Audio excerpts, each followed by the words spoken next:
I was frozen when the strange man forcibly took my wife from me at the company party and kissed her right in front of me.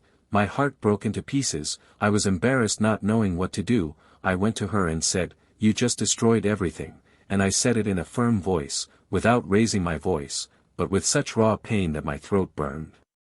There was no scandal, no punch, no scene. Just a silence that roared inside me, because at that moment I understood that something had ended. But something had also begun. I left, with hard steps and holding my breath, as if my own body wanted to stop my soul from escaping. I drove back home trying not to cry, trying not to think. And that was when everything became clear. That woman didn't know me. She didn't know what I was capable of when someone broke my heart with their bare hands. And I, who had always been the good one, the predictable one, the ideal husband, spent that entire night awake planning a divorce that she would never have expected. A cold, calculated plan, the likes of which she would never have imagined I could build. But not even I was prepared for what would come next. At that party, behind the porcelain smiles and the trivial conversations, a game was already being played, and I was the last person to realize I was in on it. The kiss wasn't the beginning of the betrayal, it was the culmination of a construction that had begun weeks, maybe months before. And what I saw with my own eyes, that kiss that burned my retinas and corroded my stomach, was just the visible tip of a submerged mountain of lies. The people around me stopped for a second, pretended not to see. But I saw. And she saw that I saw. And the man who kissed her, that damn stranger, looked at me with a cynical smile, like someone who takes what he wants because he knows he can. And she didn't back away. She didn't push. She didn't hesitate. She just accepted the kiss as if it were natural, as if I hadn't been there for a long time.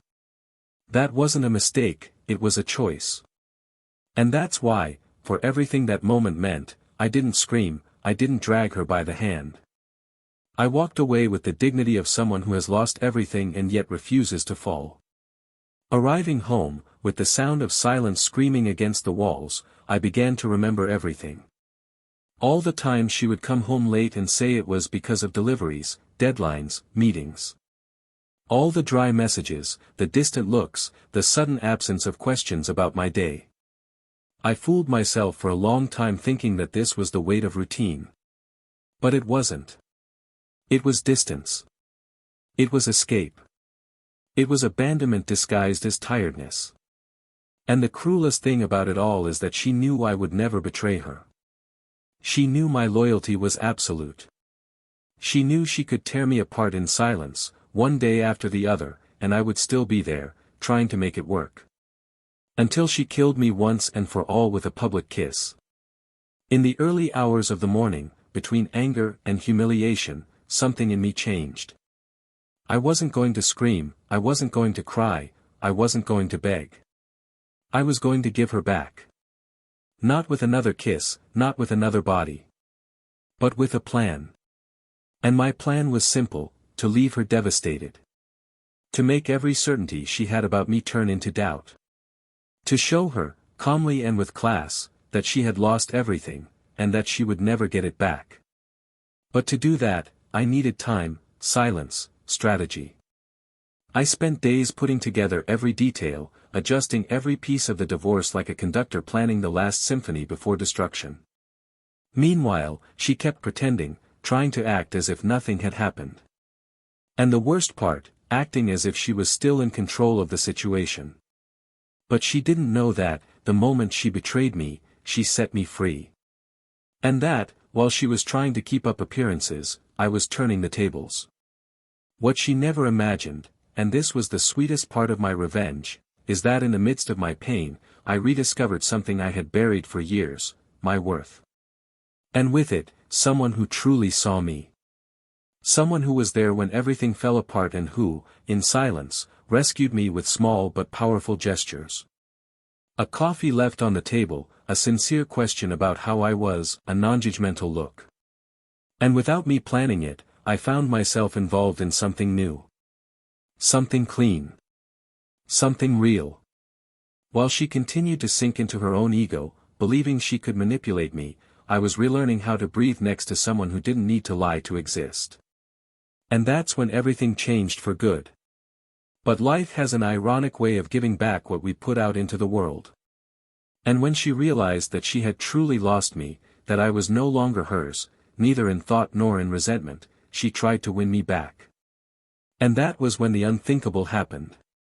Her reaction was not one of sincere regret. It was one of desperation. A desperation so blind that she crossed limits that no one would have imagined. She wanted to keep me by her side at any cost. Not for love. But for pride. Because losing me, the man she thought was too weak to fight back, was unacceptable. And there, faced with the truth, the new love, the freedom that she herself gave me with her public kiss, she lost herself. And when she tried to get me back, I was no longer the same. I had already left. But the most unbelievable part of all this was yet to come. Because she, who had built her life around appearances, discovered that she had been deceived too. And the man for whom she had exchanged years of history, love and fidelity, he disappeared. Not in the literal sense. He was there, but in another way. What he did to her, no one expected. Not me. Not her. And that was the true end of her downfall. But the cruelest of all, and perhaps the most fascinating, was realizing that sometimes the greatest revenge is not the suffering one causes, but the silent happiness one finds after being destroyed. Now, can you imagine what she did when she found out that I had not only overcome everything, but that I had found love again in the arms of someone she could never have imagined? Could you have predicted what happens to a woman who loses everything while trying to keep what she didn't know how to value?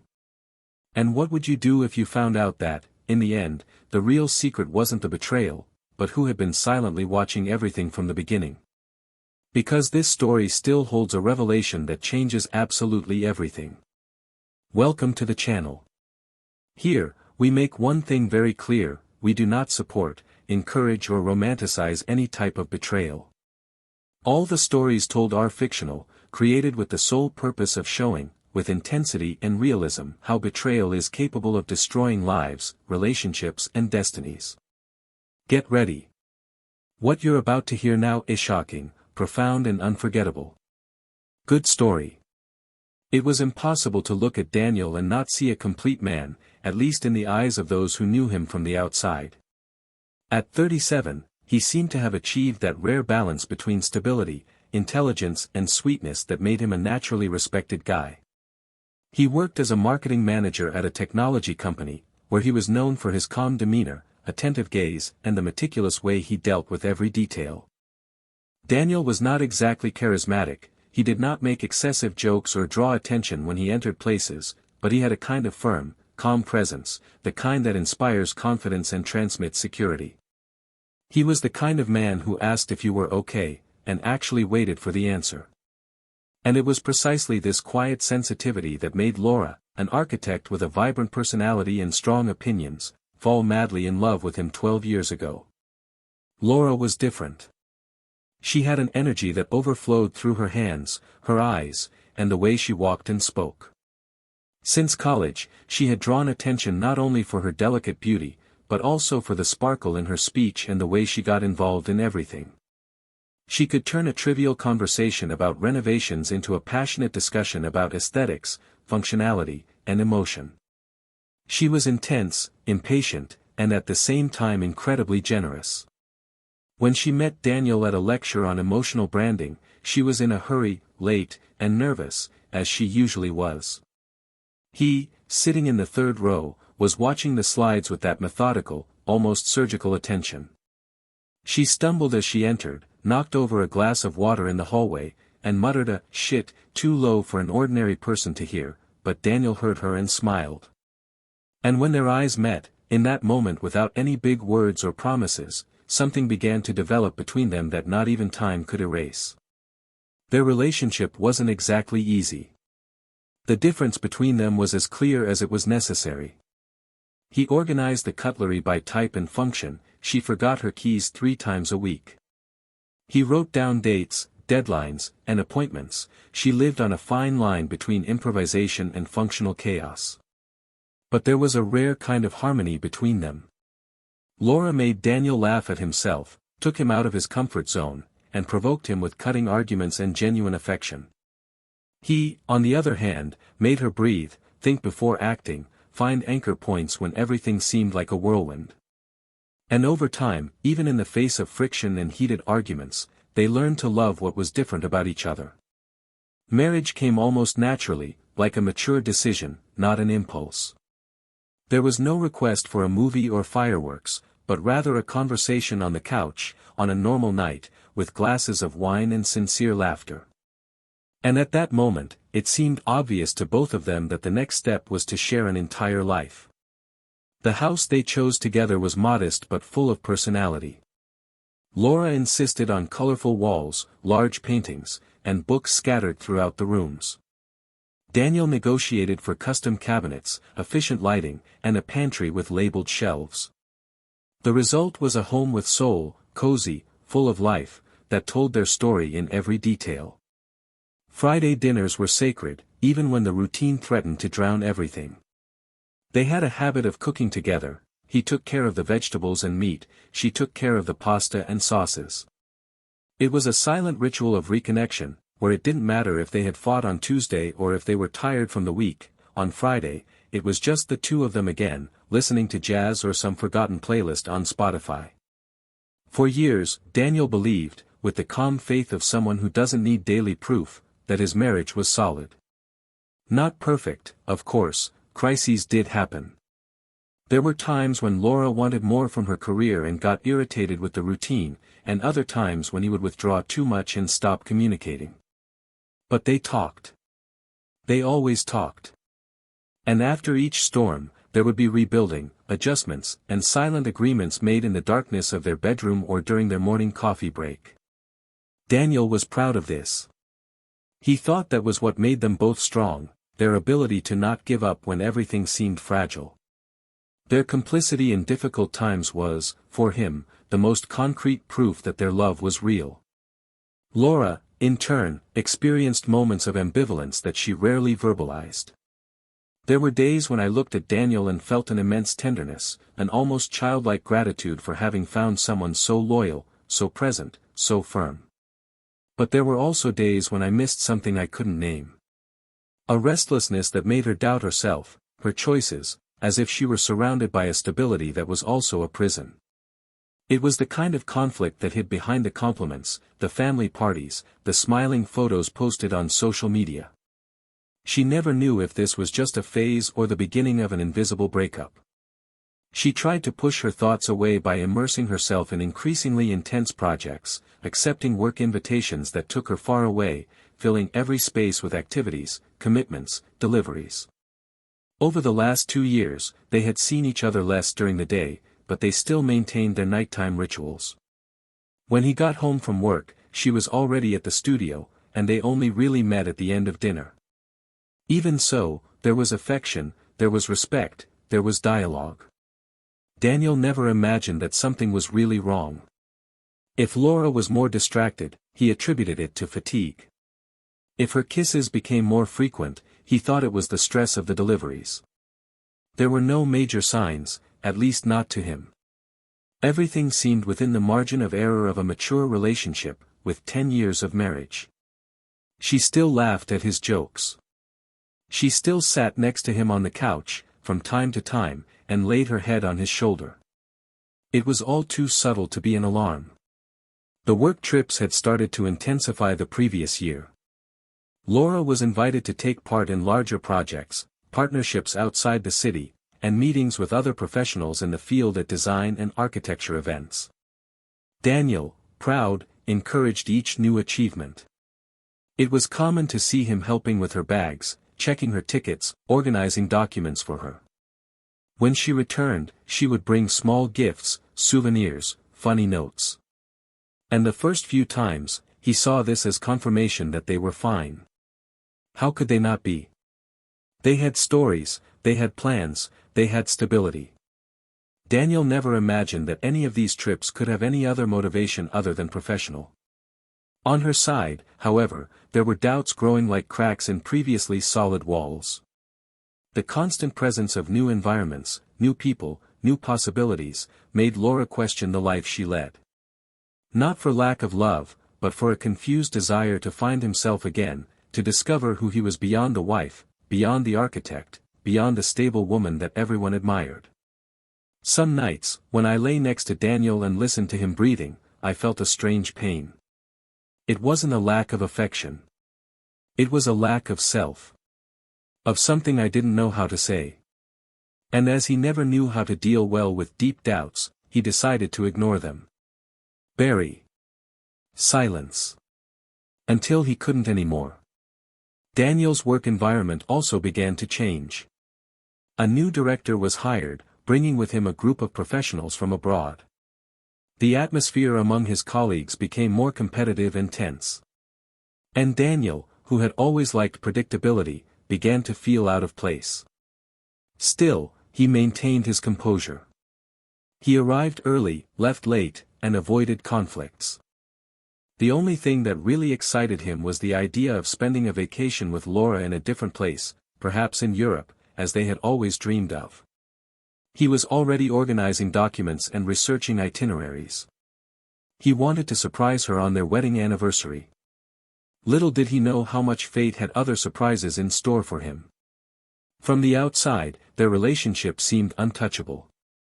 Friends praised them as a model couple, relatives used them as an example at family gatherings. No one suspected a thing. Not even them. Because sometimes the biggest storms start with clear skies. And so, when the first thunder rumbled, no one was prepared. Least of all Daniel. Least of all Laura. And so it was, with life seemingly under control, commitments organized and feelings almost all hidden under layers of routine, that the two approached a moment that would change everything. Without being able to foresee it, without being able to stop it. And what was about to happen would show, in the most brutal way possible, that no matter how much you think you know someone, there are always secrets that time hides. And their secret was about to be revealed. Laura woke up before the alarm clock rang. The room was still dark, and the only sound was Daniel's rhythmic breathing beside her. For a moment, she felt a silent guilt, the kind that appears without being called, that invades the chest and lodges itself among the thoughts before you even open your eyes completely. She watched his face for a few seconds, trying to decipher that peace with which he slept, that blind confidence that made him surrender to sleep without imagining what was fermenting inside her. It wasn't the first time he'd woken up like this, with a tight throat, dry eyes and a restless heart. In the last few days, that feeling had been recurring more frequently, as if something inside her was about to break, but was still resisting, stretching to the limit. The days went by at a strange pace, as if time had slowed down and, at the same time, was slipping away through the cracks between the hours. Daniel continued to immerse himself in his work, even more so after the new restructuring project began to take shape within the company. The meetings would go on until late, and he would come home exhausted, with his eyes full of numbers and goals. Laura, in turn, said she was involved in a new interior design project for a developer, and spent more time outside than inside the house. Sometimes they didn't even have dinner together, exchanging only hurried kisses and promises of future conversations that never happened. The routine seemed to have become a minefield, where every step required care, every word needed to be measured, every silence carried a subtext. It was on one of those long nights, after a particularly tiring day, that Daniel decided that perhaps it was time to rescue what they had left along the way. He bought wine, prepared her favorite dish, lit candles even without an occasion, just like in the early years. When Laura walked through the door, it was already past 9. She was wearing makeup, perfume, and a dress he hadn't seen in a long time. For a moment, he felt a lump form in his throat, but he tried to smile. She seemed surprised by the table setting, the scents in the air, the low light.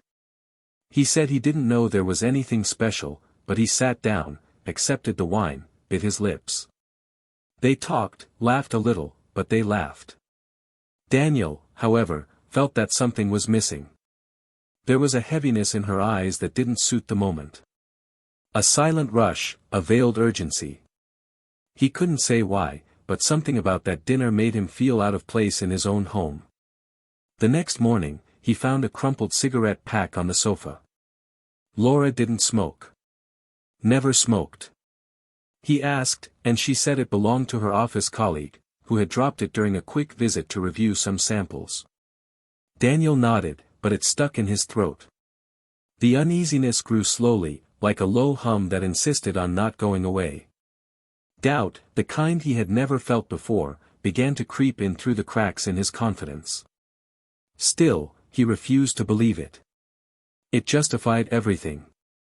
The absence, the distance, even the different perfume. I believed they were phases. Every marriage goes through phases. That was it. Just that.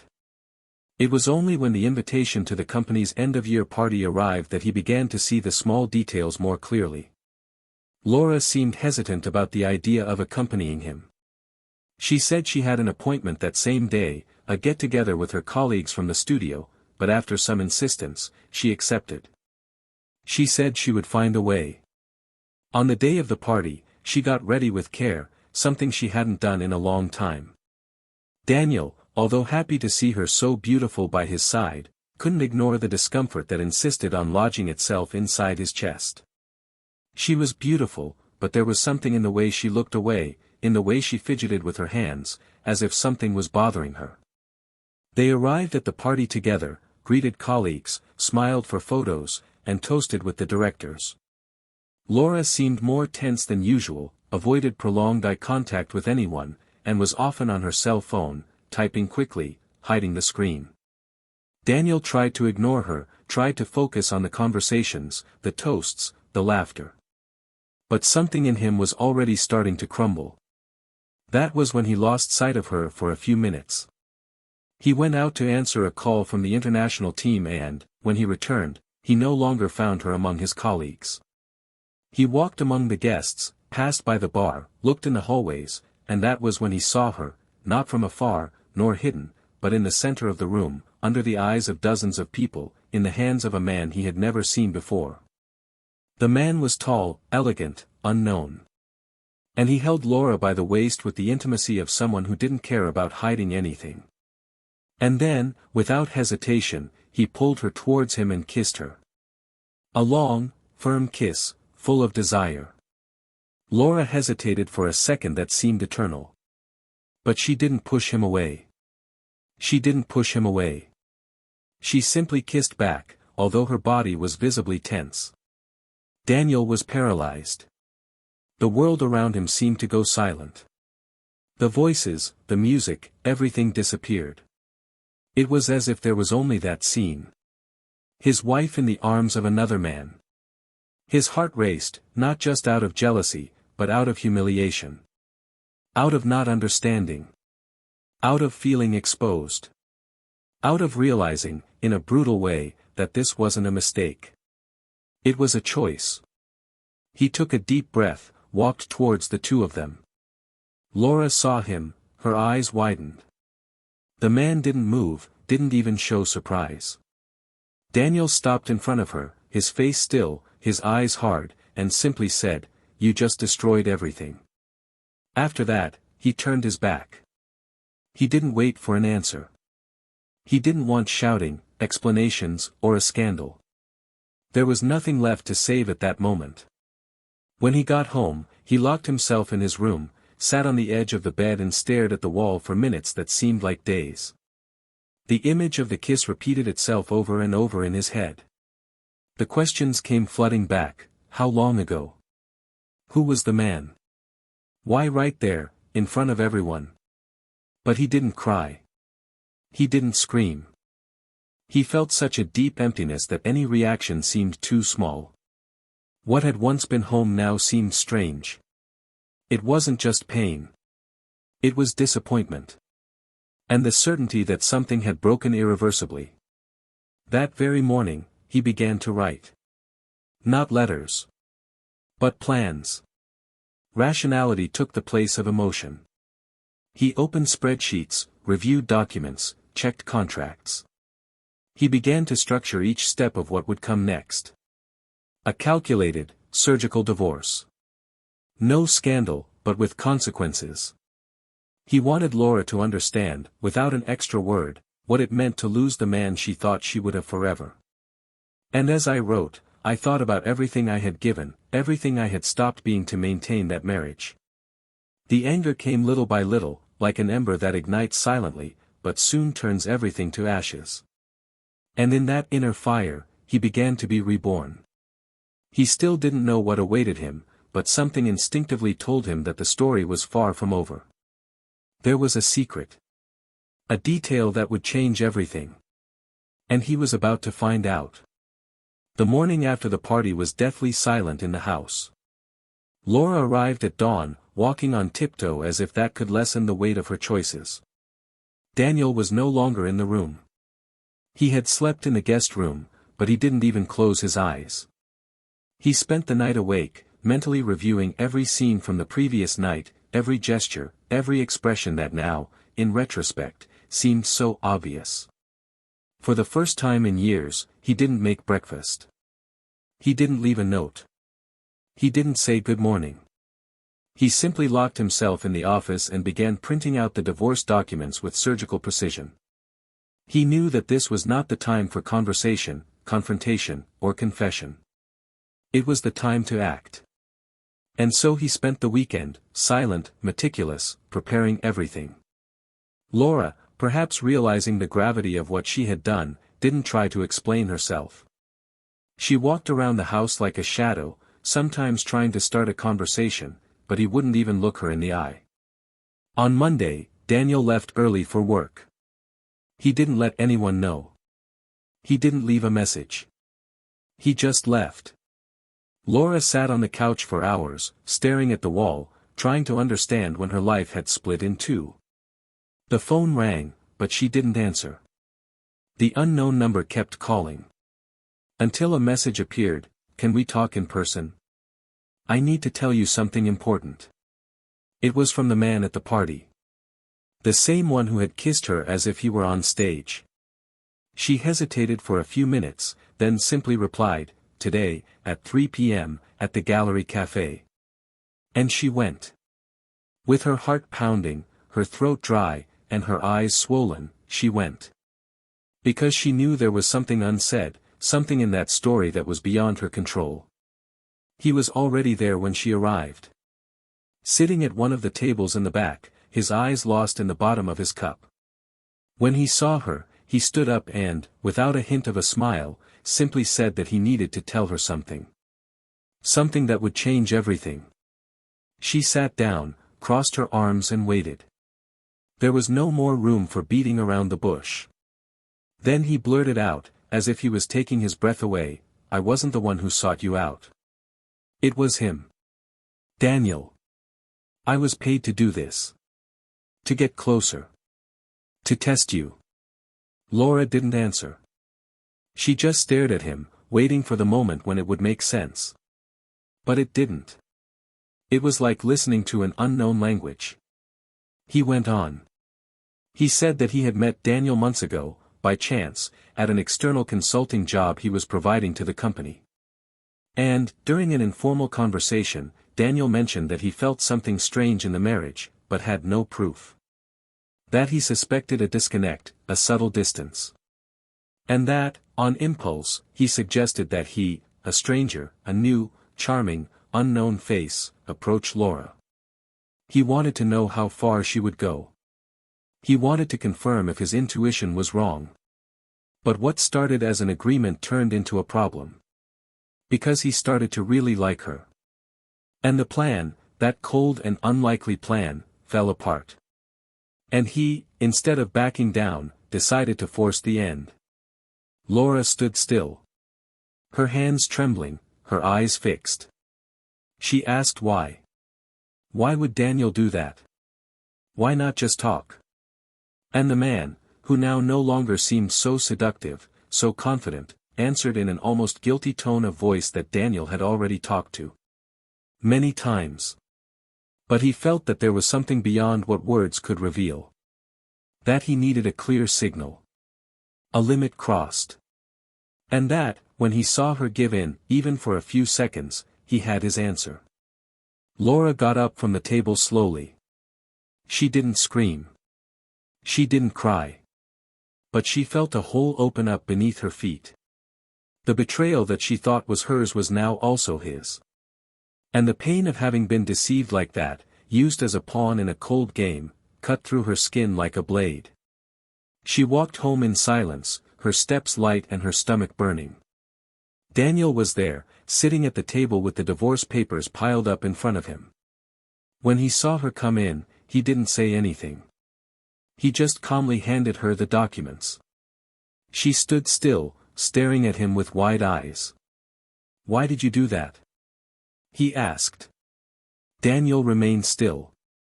He took a deep breath, as if he needed to gather the courage to open the wound. "Because I needed to know," he answered. "Because something inside me was screaming that there was a chasm growing between us, and you pretended not to hear it. I gave you everything, Laura. I gave you time, space, understanding. But you slowly faded away, and I was left alone with the idea that we still had something. I didn't want proof. I wanted to deceive myself. But I couldn't anymore. And when I gave up trying to reach you, I wanted the truth. In the cruelest way. And it came." Laura sat on the floor, her legs weak. "You turned me into a lab rat. You put on a show, Daniel. You pushed me into the arms of another man." Daniel closed his eyes for a second and replied with a pain that escaped through his pores, "I only revealed what was already inside you. I didn't create anything. I just stopped pretending not to see. Your choice was yours. I just gave you a stage. You acted. And when the curtain fell, what was left was me, broken." The silence that followed was thick as lead. Neither of them knew what to say. Because there were no more innocent people in that room. There were wounded on both sides. She cheated with her body. He cheated with his mind. And in the middle, the ruin of something that was once love. Daniel stood up, took the papers and left without looking back. And Laura, alone on the living room floor, realized that her biggest mistake hadn't been the kiss. But not realizing that she had already lost the man who loved her long before the betrayal happened. What she didn't know yet, what no one knew, was that Daniel had also made one last choice before leaving. And that choice would change everything again. Because sometimes, fate has a special talent for showing that no one cheats, with impunity. 3 weeks have passed since Daniel left the house with divorce papers in hand. Laura didn't try to stop him. I couldn't even. The pain of everything that had been revealed paralyzed her from the inside out. He spent his days inside the room that had once been their refuge, now plunged into permanent darkness, with the curtains drawn and the air still. I tried to find some logic in the way everything fell apart, but there was no logic in the fall of a castle that was corroding from within. Daniel's silence during those weeks was crueler than any scream. He didn't respond to messages, he didn't answer calls, he didn't show up at the places he usually frequented. Laura felt the weight of each second dragging on as if she were paying a penalty for a crime that she no longer even knew how to measure. The early mornings were worse, her eyes burned, her body ached, and she was forced to face the echo of her own loneliness. It was only on the 30th day that she received the email. A dry, objective message, without a single word that was not necessary. You must appear at the preliminary hearing at 9 a.m., Thursday, room 3. Attorney, Dr. Artur Medeiros. Please appear with your document and a copy of your marriage certificate. Not a single comma of emotion. Nothing that betrayed resentment, pain, hurt or longing. Just bureaucracy. Laura read and reread that email more than 10 times before slamming her laptop shut and letting out a muffled, almost animal-like scream. It was at that moment that she understood that there was no going back. Everything would now be paper, stamp, signature. And yet, something inside her resisted. Maybe it was pride. Maybe it was fear. Or maybe it was something else, a type of intuition that only manifests itself when everything seems lost, but there is still a hidden piece on the board. On the other side of the city, Daniel had settled into a discreet apartment. Small, functional, quiet. With few pieces of furniture, white walls and a desk where divorce papers were piled up along with company reports.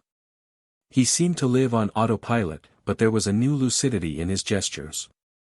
For the first time in many years, he had no one to care for, please or wait for. And in this absence, he began to rediscover pieces of himself that he didn't know had been swallowed up by his marriage. The solitary mornings became therapeutic. He would walk to the park, read old newspapers, observe other people's lives as if trying to understand his own. And little by little, a new kind of feeling began to emerge. It wasn't revenge, nor overcoming. It was curiosity. An unexpected desire to experience life without the weight of what no longer existed. It was one of those mornings, sitting in a cafe he usually avoided, that he met Helena. She was discreet, with a slow voice and intense eyes, one of those people who listen more than they speak, but when they speak, each word carries an intention. She was a divorced lawyer, mother of a small boy, and had a rare smile that only appeared when she really wanted it to. They started exchanging comments about the newspaper. Then, about politics. And without realizing it, Daniel found himself telling her things he hadn't even told his own therapist. Helena didn't judge, didn't give her opinions, she just listened with such genuine attention that Daniel felt as if her words finally had a safe place to land. In the following days, their encounters were repeated. Always casual, always light. But there was something there. A kind of presence that filled without invading. A woman who asked for nothing, but gave everything in the way she looked at him. Meanwhile, Laura continued to sink into desperate attempts to regain some dignity. She began to frequent the studio again, but without inspiration. The canvases remained blank, the paints dried before she could touch the brush.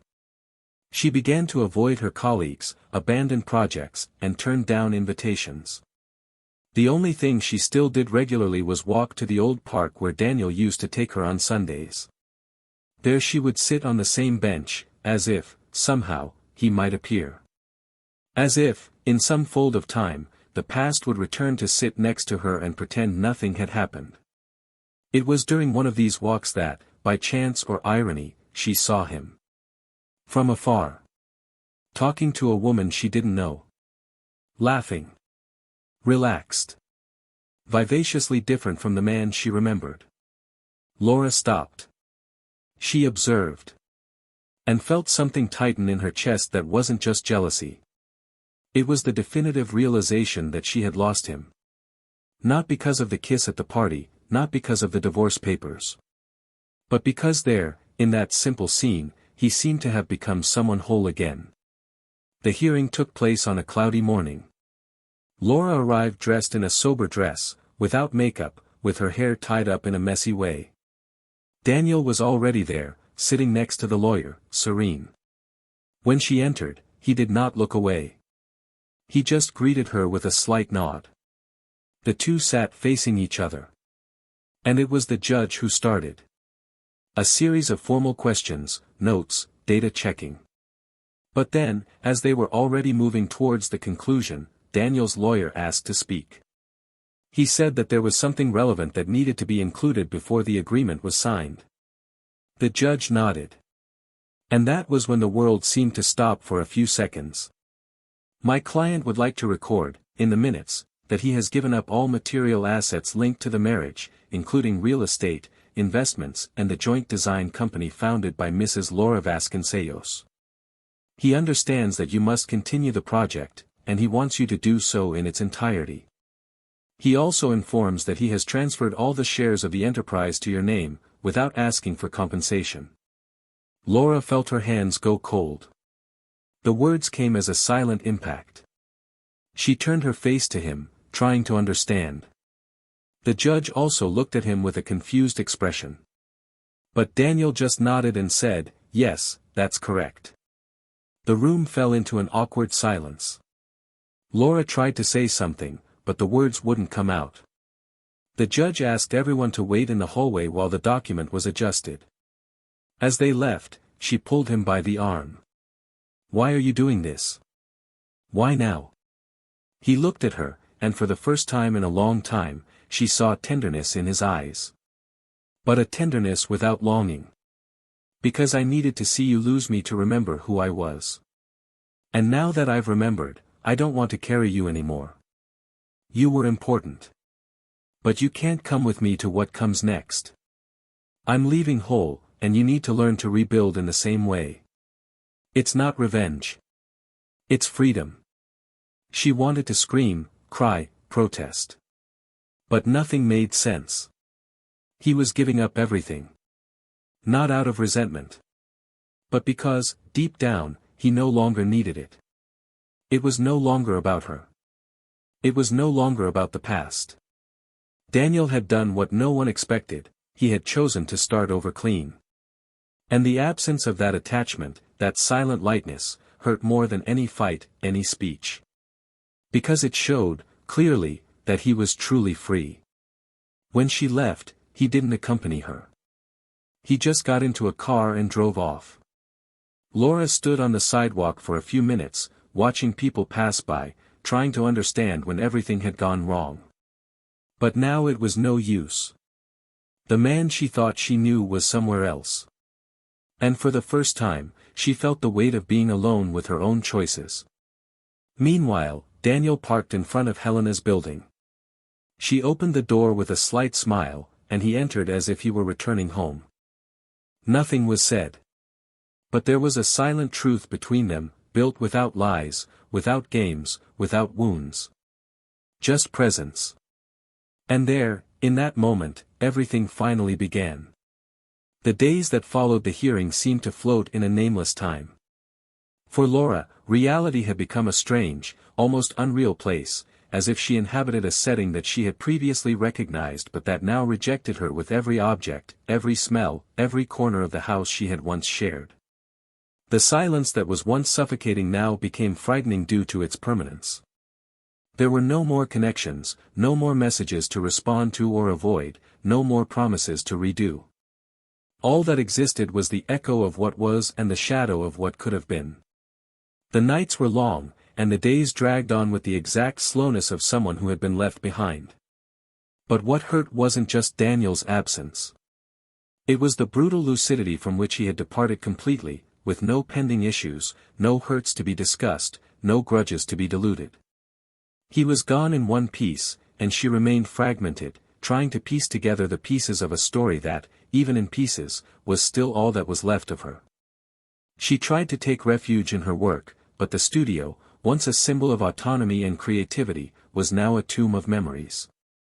Each wall, each unfinished project, bore the weight of decisions made on impulse, in ego, in the empty search for something she herself could not name. The people around her seemed to be walking on eggshells, trying to comfort without confronting, as if they were aware that they were in the presence of someone about to collapse at the slightest sudden movement. And it was in this fragile context that the proposal for an exhibition arose. A gallery in the city, known for sheltering artists in moments of transition, offered her the chance to put on a solo show with works that reflected what she was experiencing. The proposal was bold and, in a way, cruel. They asked her to exhibit not just her paintings, but her soul. To transform what was still an open wound into art. And Laura, perhaps driven by an impulse for redemption, accepted. The days that followed were intense immersions in memories, pains and regrets. She began to paint compulsively, as if paint could purge her mistakes.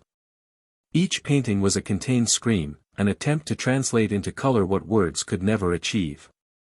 There was no aesthetic planning. The forms emerged organic, rough, distorted, raw. It was as if, for the first time, her art was free from the constraints of aesthetics and became a confession. And as the paintings took shape, she also began to see, with painful clarity, the holes she had dug inside herself over the years. It was not just about betrayal. It was about absence. An absence that she herself fed while chasing after something she didn't even know existed. Meanwhile, Daniel was also going through a process of silent reconstruction. But unlike Laura, he didn't paint. He walked. He spent hours walking through neighborhoods he had never explored, sitting in random cafes, watching life happen as if he were relearning to see the world outside the bubble he had built. Helena remained by his side, but without invading. They shared long silences and short conversations, light lunches and lingering glances. There were no promises between them, just presence. And that was what Daniel valued most now, the lightness of being with someone who didn't demand anything beyond the now. But it was during one of these walks that something unexpected happened. Upon entering a small bookstore, Daniel came across a photography exhibition. Among the images, one stopped him in his tracks. It was a black and white photo of an empty park bench, with dry leaves scattered around it and a silhouette in the background. It wasn't an extraordinary image, but something about the frame struck him. He bought the photograph and took it home.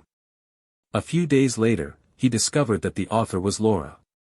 The image was part of a forgotten series that she had produced years before, during a period of creative crisis.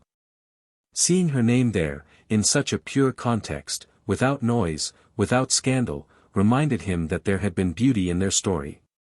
And even though that time was buried, it still existed in some layer of the past. That night, he placed the photograph on the wall of his new apartment, not as a reminder of the pain, but as a symbol of a chapter that had ended with dignity. Laura, on the other hand, continued to go through a slow process of reconstruction. The exhibition was approaching, and with it, the panic of showing herself vulnerable. There was a moral dilemma that consumed her: to what extent could exposing her pain be seen as art and not as self-pity?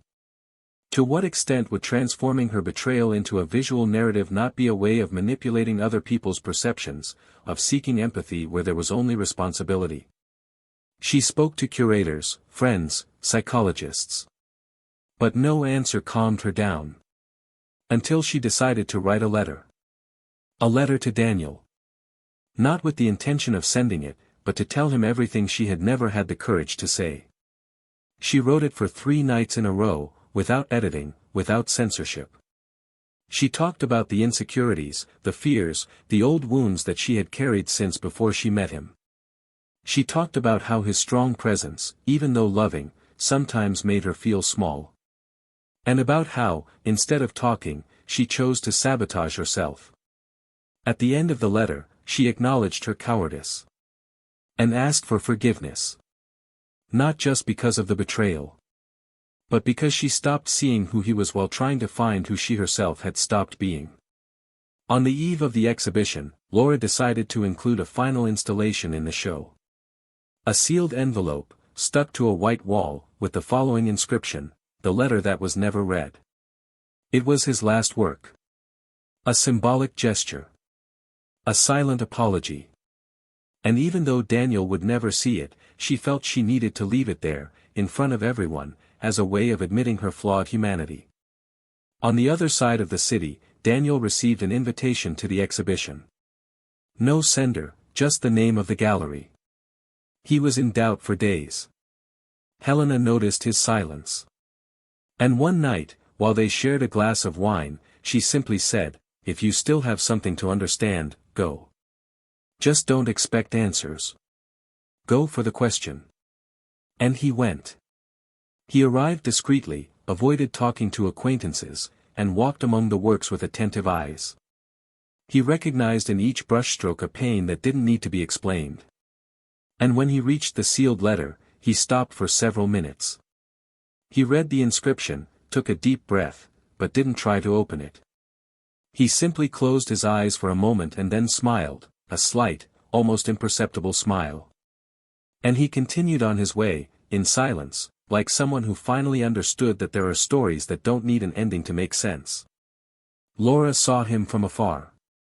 She didn't come closer. She just watched as he walked past the construction site, stopped in front of the letter, and then walked away. And at that moment, she knew that, even without words, he had understood. She also knew that he wouldn't be back. But for the first time, it didn't hurt. Because his absence now wasn't a punishment, it was a consequence. And with that, she could finally start living a new story. Not to forget the old one, but to continue, with the scar visible, without being ashamed of what she had been, but ready for what she could still be. There was still one last chapter to be written. And it approached like a silence before the storm. Not by tragedy, but because certain truths were yet to be told. And when they came to light, there would be no room for half measures. All that would remain would be complete freedom or definitive pain. But both of them, somehow, were already ready. The week after the exhibition, Laura felt a different kind of tiredness for the first time. It wasn't the physical or the obvious emotional tiredness that had been with her since Daniel walked out that door, but a more subtle exhaustion, as if something inside her had finally surrendered to the truth. It wasn't defeat, it wasn't conformity, it was a painful but necessary acceptance that she had lost something that would never come back, no matter how much she turned over every detail of their history. The exhibition had repercussions, positive reviews, praise from the specialized press and from artists she had admired for years. But, ironically, the artistic success didn't produce any concrete satisfaction in her. There was a dissonance between external recognition and internal collapse. She received invitations for interviews, new projects, exhibitions abroad, but she felt strangely empty when contemplating what should have been a new phase in her career. What would have been an achievement before was now just a consequence. The applause echoed like distant sounds, muffled by a kind of mourning that still lived silently inside her. It was on an ordinary afternoon, one of those when the sun shines crookedly through the window and the house seems suspended in time, that she decided to accept the invitation of a childhood friend who lived in the countryside.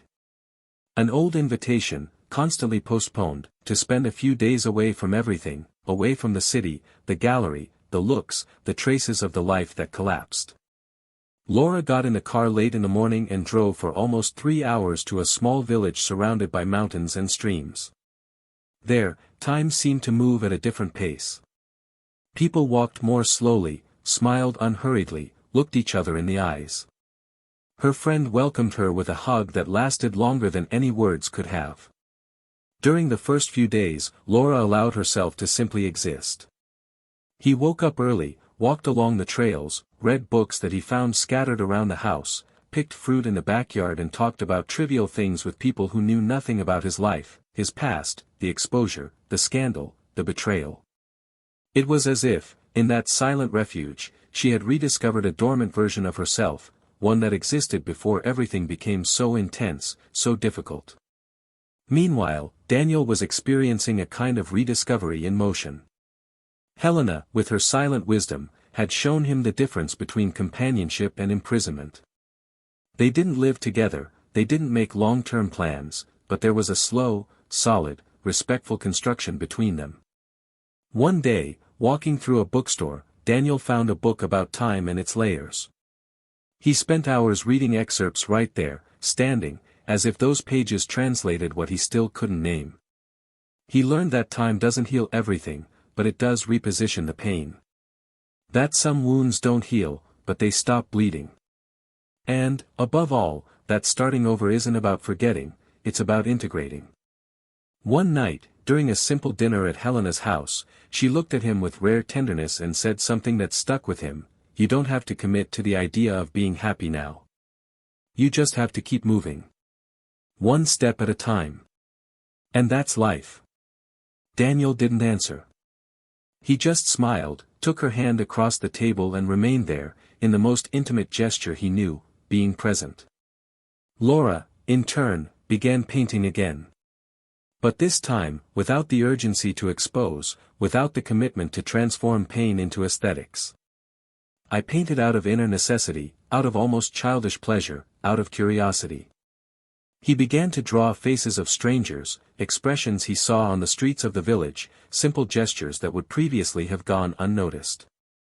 It was as if he was learning to see the world for the first time, without the filter of expectations he had always carried. One day, he found an old diary hidden in his backpack.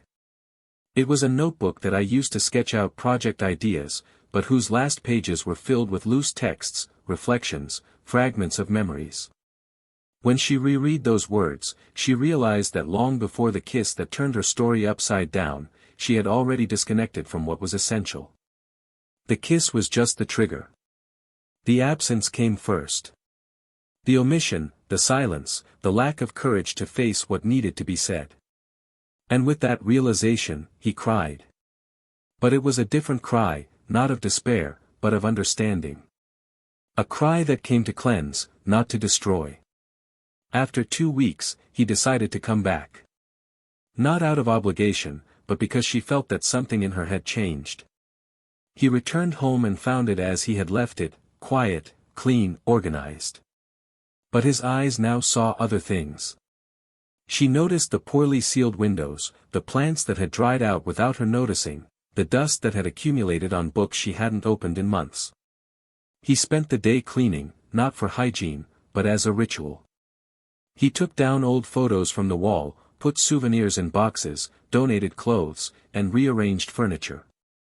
It was as if, little by little, I was undoing not just a house, but a plot. He started writing. Short texts, reflections, ideas for a book. I thought about giving a voice to other women, telling stories that weren't just theirs, but that touched on points of pain and choices that so many face in silence. It was then that an unexpected call changed the course of that ordinary afternoon. It was Helena. The voice on the other end of the line was calm, but with a weight that was hard to hide. She said she needed to talk, in person. That it was important. They met at the same cafe where, some time ago, Daniel had met her for the first time. When Laura arrived, Helena was already seated, dressed with the same elegant simplicity as always. There was no tension on her face, but there was something dense in the air. Helena began slowly, choosing her words as if she were carrying something fragile in her hands. She said she knew it might seem strange, but she felt she needed to close a cycle, that it wasn't fair to keep something so important to herself. Laura just listened, attentive, her heart racing. And then Helena told her. She said that during a conversation with Daniel a few days ago, he had revealed something he had never shared with anyone. Something that happened the day he left the house. Before leaving, Daniel recorded a voice message. A message he didn't have the courage to send. A confession. A confession. And that, after everything that had happened, he deleted it. But the words didn't disappear from him. And one day, during a long and painful conversation, he said them out loud, to Helena. And when she heard it, she knew she couldn't keep it to herself. She said that maybe Laura needed to know, not to rekindle the past, but to free herself from it completely. In that message, Daniel said that, deep down, he always knew that something between them was dying. That he also felt responsible for everything that went wrong. That, many times, he failed to say what he felt, afraid of being weak, afraid of confronting her truths. That, when he proposed that cruel test, he acted on a desperate impulse of someone who just wanted to be sure, but deep down, he still wanted Laura to say no. For her to back off. For her to say, I am yours. And that, when that didn't happen, something inside him broke forever. But even so, he didn't hate her. On the contrary. He understood her. Because he too got lost along the way. And at the end of that message that was never sent, he simply said, I forgive you. And I forgive myself too. Because now I understand that we were both victims of our own absence. Laura stood still. Helena's words hung in the air like a breeze that arrives after a storm. They remained silent for long minutes. There was no anger, no relief. Just a kind of melancholic peace. She thanked him, holding back tears. She said that perhaps this was exactly what was needed for everything to end. Not with a full stop. But with a place to breathe. A space for each of them to continue, without carrying the weight of what was left unsaid.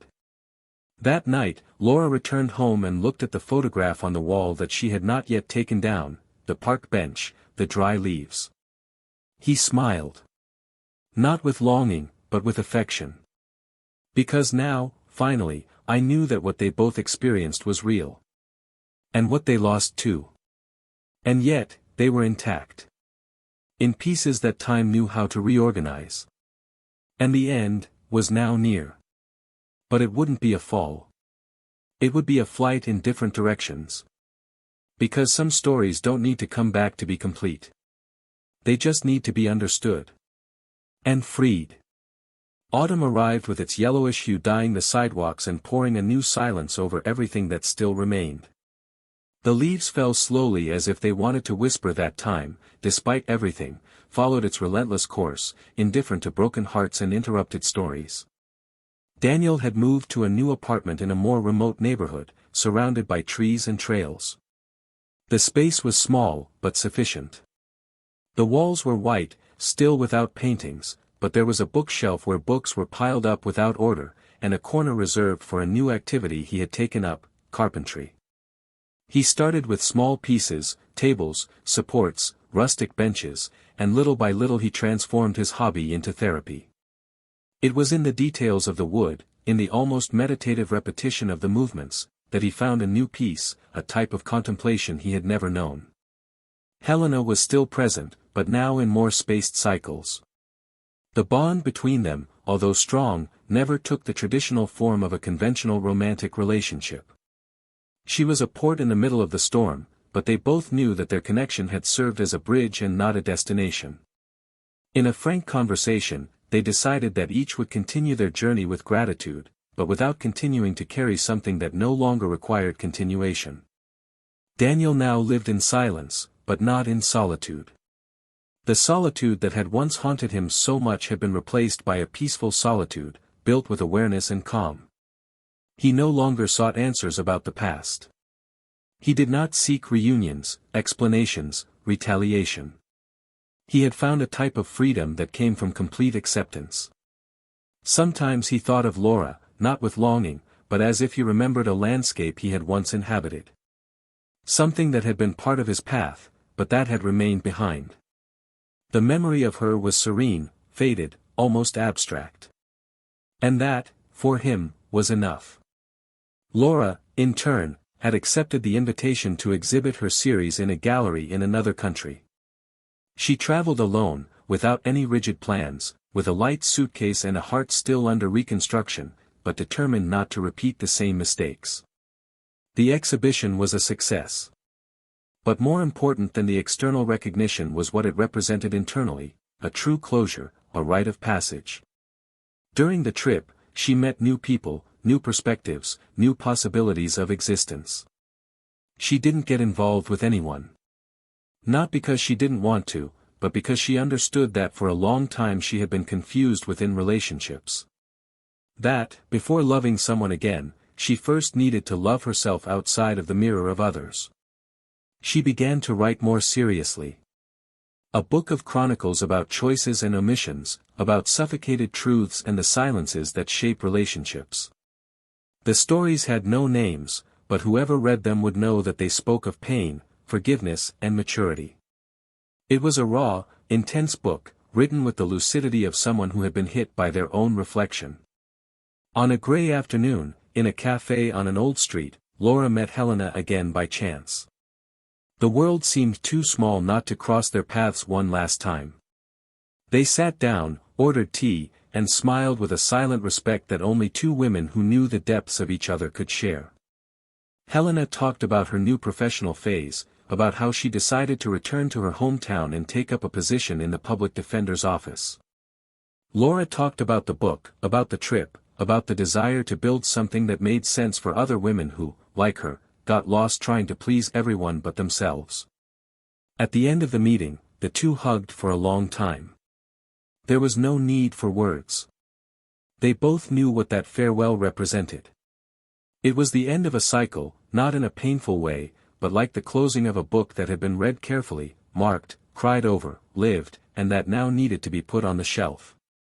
Laura's ex-lover, who had been the spark that had ignited everything, was now just an embarrassing memory in her mind. He had disappeared from her life without ceremony, without a trace, like a storm that destroys and then disappears over the horizon. She never heard from him again. And she didn't want to know. She discovered, over time, that he was just the reflection of an unresolved need, an escape, a mistake that didn't deserve another line in her story. The real confrontation hadn't been with him, but with herself. Daniel and Laura never saw each other again. They never looked for each other again. And that didn't mean indifference. It meant peace. Each followed different paths, shaped by the scars they carried, but free from anger, guilt and the need for retaliation. At some point, you both understood that sometimes the greatest proof of love is letting go. And there are endings that don't require reunions, but understanding. Years later, Daniel launched a small brand of handmade furniture. It wasn't an ambitious business, but it was his. He chose a simple name, Ray's Roots. Because now, more than ever, he knew that strength lies in the roots. Laura, in turn, saw her book reach people she never imagined it would touch. She received letters from women going through divorce, in abusive relationships, searching for themselves. Her words were seeds in arid soil. And that, for her, was the greatest reward. Perhaps, if they ever crossed paths on a street corner, they wouldn't know what to say. Maybe a nod, maybe a smile. Maybe nothing. Because what needed to be said had already been experienced. And life, well, life doesn't always require clear conclusions. Sometimes all it takes is the courage to move forward, even when your heart is still learning to beat to a new beat. And if you've made it this far, tell me, what did you think of this story? Which part touched you the most? Comment below, I'd love to read your opinion. And of course, don't forget to subscribe to the channel so you don't miss out on the next intense stories like this one. Here, we do not support and never romanticize betrayal. Our commitment is to show, with depth and emotion, the real consequences of human choices. Until the next story. Get ready. It can affect you in ways you can't even imagine.